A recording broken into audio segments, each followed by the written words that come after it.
Okay. Hi, good day, viewers, and thank you for tuning in to the Guyanese Critic Live. Today I am at CANEFIELD. This is one of GPL's power station on the this is the east coast of BERBICE, right? East BERBICE. So this is like Kanji area to give you guys an idea of where we are. I have Daniela Raju from Daybreak News, and we also have the project engineer here who we're going to be talking to. And the project engineer's name is Frank John. Correct. Right? Nice to meet you, Mr. Frank John.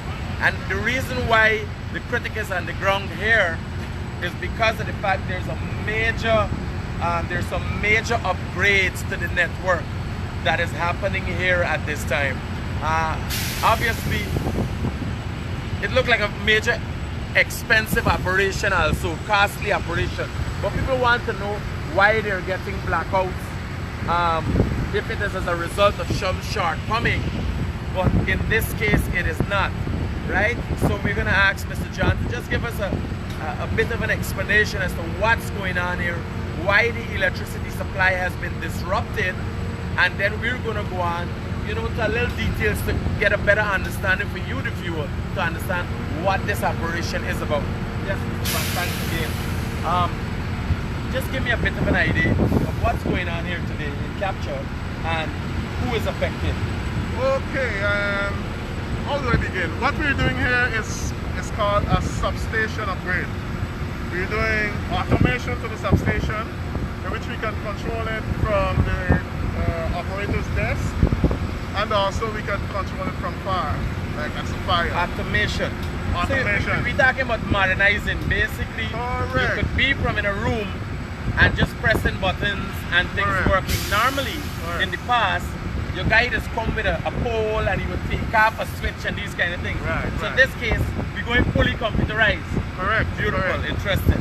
Yeah. Also, we're installing two components, which are called reactors, static compensators. Right? The responsibility of these two components, you see one here, there's number one and then there's number two. They're to improve the power quality. So, can I say in a layman term, transformer? It looks like a transformer. But it's a more modern piece of equipment. It doesn't function as a transformer. It looks like a transformer, that's winding, but it is called a reactive compensator. So what it does is to give capacitive reactance to the network.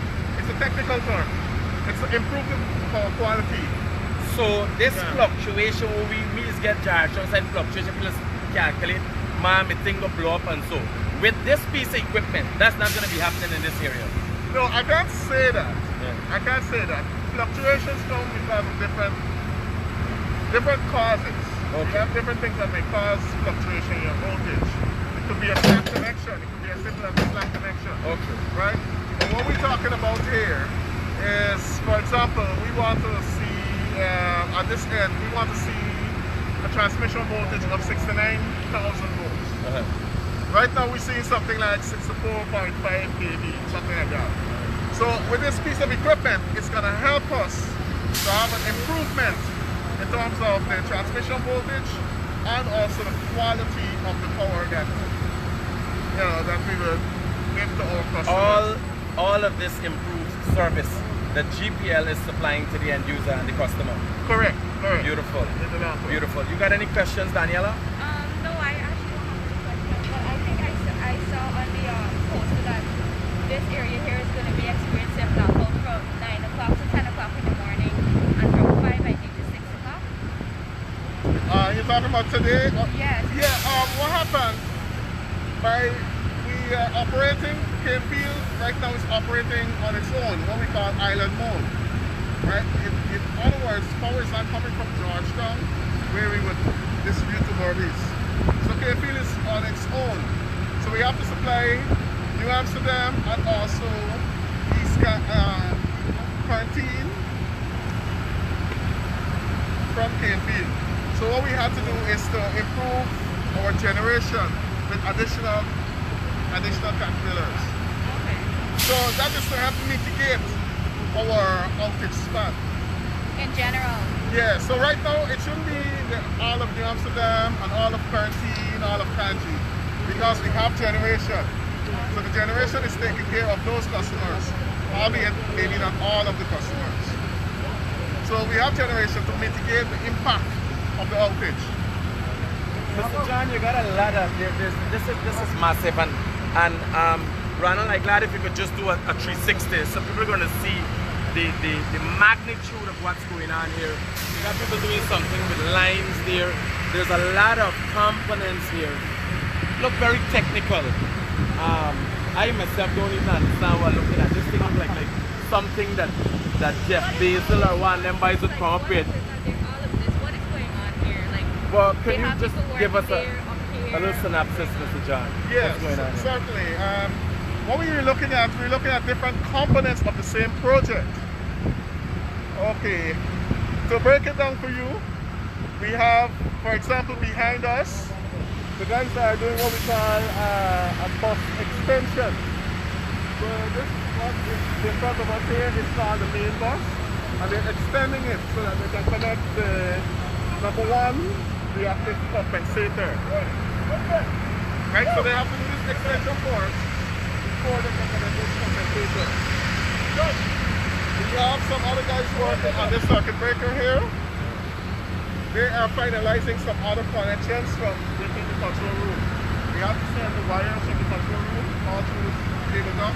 These wires are leading to the control room? Correct. Correct. So everything here is going to be underground? Yeah, this will be covered. Okay. This will be covered. So this leads to the control room. The project is not finished just yet. That is why it's open. Okay. So when we finish, we'll cover it and extract the water. We extract the water and then cover it. Okay. We have the line span. They also do some correction on the transmission line that is coming into the substation. That's what we see so far. We also have some network here, but maybe we can come back here in a few minutes. Okay. How So long guys, is the project expected to last? You see, you come, it's a good thing you come now because the project is on its winding up phase. How long has it been going on for? Actually, the project has been started in 2019, and then we had some unforeseen delays, namely COVID-19. Right? So the project had to be paused, and we had to get some protocols in place first before the expatriates, let's say the expatriates start to come back into the country to resume the project. So that was a major delay, and also we had some weather delays, and also we had delays right here in Guyana because people were coming down with COVID. COVID was the number one factor that caused the project to be delayed from 2019, late 2019 to now. So we're about to wrap up the project. It should be finished at the end of the second week in this month, September 2021. Mr. John, I noticed you have color coding yellow, green, and red. Explain to me what's going on there, please. Yeah, unfortunately, these are the color codes used in China. Okay. Right? It's which we use to identify the three phases. The power is generated in three phases, right? And they're all separated by 120 degrees, which completes the full cycle. Okay. It's a little technical. You have one phase, two phases, three phases separated by 120 degrees. So we identify them with colors. Okay. In Guyana we use red, blue, and yellow. Like what is that? Like what we see on that Yankee day. Yeah. Red, yellow, and blue. Right? But it's a we use yellow, green. So this is like piece of equipment. That's like that. But we do understand phases regardless of colors. Can you safely say with the completion of this project, the GPL would be in a better position in the new year or the latter part of the year to supply customers reliably? Yes, I will say that reliability will improve. Not just reliability in terms of like how many outages and how long you have outages for, but also the quality of the power. You want to have power that will be spiking, for example. is to help mitigate these unnecessary or undesirable quality aspects of power supply. All right, Mr. John, I think we've covered a lot, and I want to thank you and by extension your team for this, because Guyanese are basically hoping and praying and begging every day for a more reliable source of energy, well, power supply, not energy. The thing is, this also aids in the development of the country and got more manufacturing facilities. You know, people could depend more on this. So I want to thank you and your team for the work you're doing, and by extension GPL. And I'm hoping it could keep with this trajectory to be someday a modern system that we could relax and say, well, yes, GPL really supplies, you know, an effective electricity supply, and in tune contributes to the development of this country. Thanks again, Mr. John. Yes. Okay, it was nice having you guys. Yes. Thank you for having us. Okay. Would you like to be refreshed? Would you like something to drink? Nah, we are right. Okay. So you would have heard from the project manager, Frank John, and this is a GPL's project, by the way. The Guyanese Critic is coming to you. No, this is what I'm saying. Which news outlet again? Daybreak News. Daybreak News. Daybreak News. Okay. Yeah. So this is the reason I'm on the ground. You guys know I want to know what's going on, when it's going on, and making sure it's going in me. Are we, right? We can get caught up in it. So on a serious note, this is a massive undertaking by GPL. And this government has said that it is going to work to ensure that people have a efficient electricity supply. And when I heard there's major blackouts in this area, I wanted to know why, and to be on the ground so you can also know why you're affected, why your electricity supply is disrupted. And not only every time you come in and you're hearing an explanation, but knowing that what the future holds for you. You can start planning as a business person. I'm going to expand my business in this area. I am going to bring in more machinery, because I know GPL is getting ready. I should get ready. So you guys, I'm hoping this has been educational for you and gives you an understanding of what's going on the ground with GPL.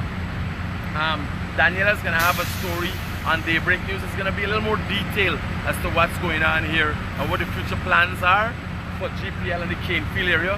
And just to give you a bearing of where I am, this is like the Kanji area.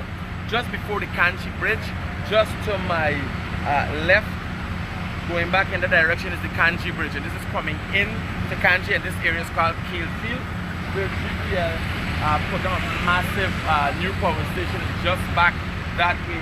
And you see all these different equipment being installed here, transformers and the fancy name what the guy, the engineer just spoke about. So you got a massive operation going on here. You guys with lines, you got a lot of technical things going on. And what's gonna happen here is this operation is gonna be controlled from a room. Normally, you know, your GPL mans come and they're outside pulling something and taking out some switches. So that's not gonna be going on here. This is a modern operation, and the modifications here allows for the operation to be going on from a control room. Once again, the Guyanese Critic coming to you from CANEFIELD. I've got Daniela Raju for Daybreak News with us too, and we will be bringing further updates as to what has happened here today, how you're affected, and what you can expect in the future from GPL.